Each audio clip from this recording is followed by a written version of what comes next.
Hello, my name is Gerald Clay. I'm going to talk to you today about how to effectively prepare for a job interview. Let's begin by talking about some statistics. In the state of Georgia, the unemployment rate is currently 7.4%, and that's according to the Department of Labor website. Also, another interesting certificate is that out of 1,000 people who view an online job posting, 100 will apply and 4 to 6 will be selected for an interview, and that's from about.com. Let's talk about the main reasons to prepare for a job interview.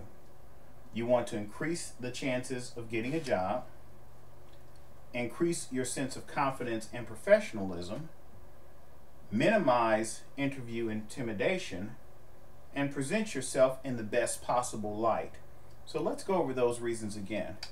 One, we're going to increase your chances of getting a job.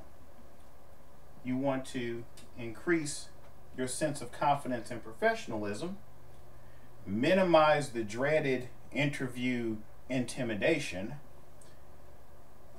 and then present yourself in the best light. As far as the steps that you need to use for your preparation, you should read and know your own resume. Sounds simple, but a lot of times people use resume services or they have other people help them with their resume.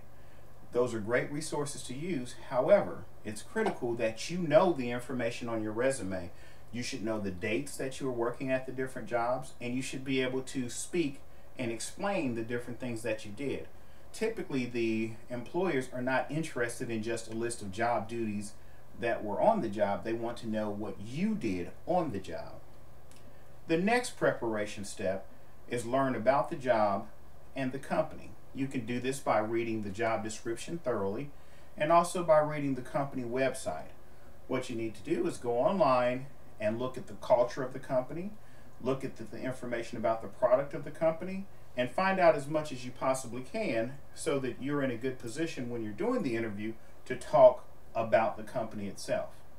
The next step is get the location of the company and make sure that you know how to get there. Sounds simple, but that's very important.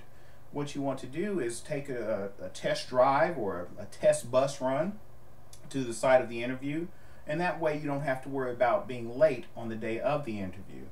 Also, I caution you about just using GPS because sometimes with office parks, the GPSs are not indexed properly in order to get you to the proper place.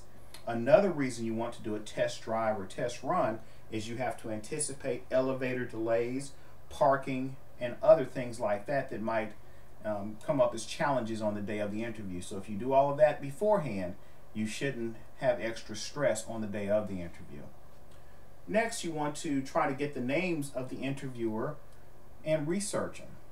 You can usually get this information from the person who's setting the interview up with you.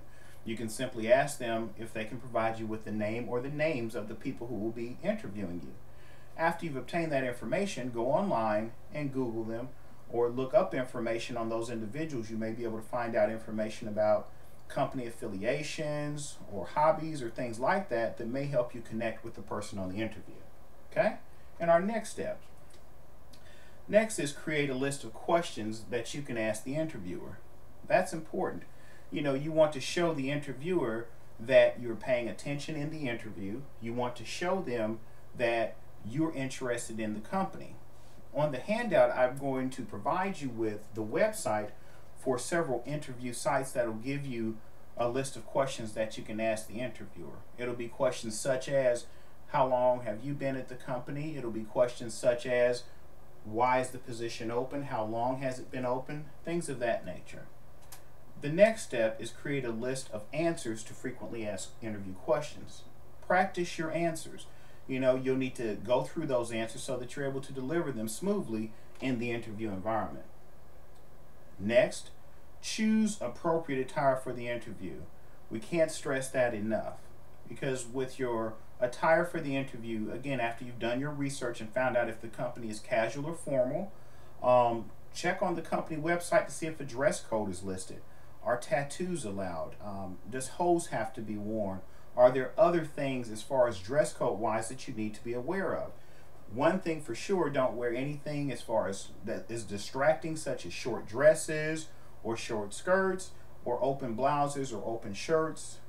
Never wear excessive perfume or cologne, because you want to go in for the interview and not be distracting. The last thing an employer wants is someone who will be distracting for other employees or for the bosses. Last but not least, and this is important, take a deep breath before you go in for the interview. Remember, an interview is a two-sided process. The company is looking for someone who can fit the job well, and you should be looking to see how you can fit into the company. The company wants to hire the candidate that's going to be the most likely to stay with the company and to be successful. I hope these steps have helped you.